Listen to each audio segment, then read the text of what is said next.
Well, the bottom line is the Labor Party will always talk down the Australian economy, and they'll be very opportunistic and reckless in trying to attack what the Independent Reserve Bank Board has decided to do. And you're right, they have reduced interest rates by 25 basis points down to 0.75%. But what they pointed out in their statement is that there has been a gentle turning point in the domestic economy, and they pointed to the benefits from the tax cuts that the Labor Party actually opposed, as well as the interest rate cuts and the stabilisation we've seen in the domestic housing market. And it's good news for Australian households if their value of the family home, often their number one asset, has gone up. But the challenge for the economy right now is that domestically we're seeing the effects of a punishing drought as well as the floods, and internationally the US-China trade tensions have weighed negatively on the global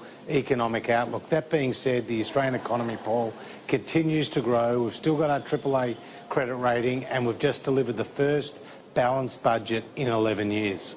What about Jim Chalmers, your opposite number, the bloke who would like to be Treasurer one day? Well, he's out there saying that, well, bugger a budget surplus, let's do something and do something now.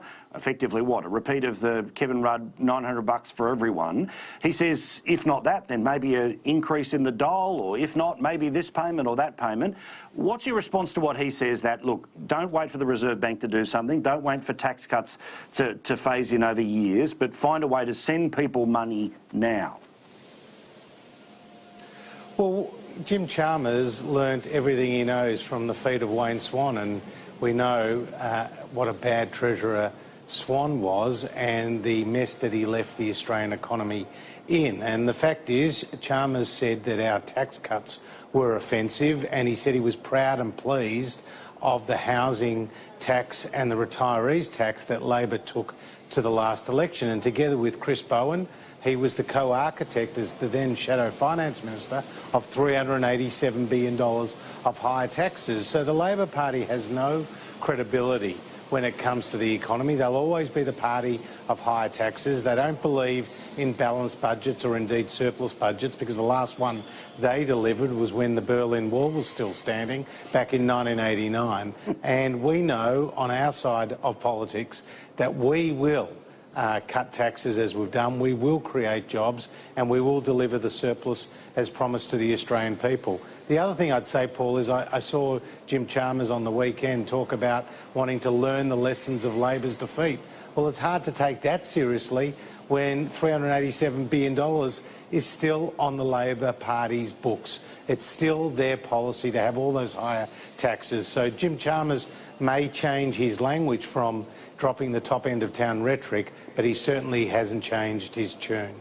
But in terms of stimulus, is there a break glass in case of emergency plan that you and the Prime Minister have? And if so, how close are we to breaking the glass before next May's budget?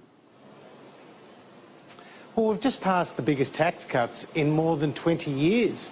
I mean, it's very significant what we've done, and more than $18 billion, Paul, has made its way out of the ATO into the pockets of hard-working Australians, and that's a 30% jump on the same time last year in relation to refunds. So we are seeing the impact of that money play out across the economy.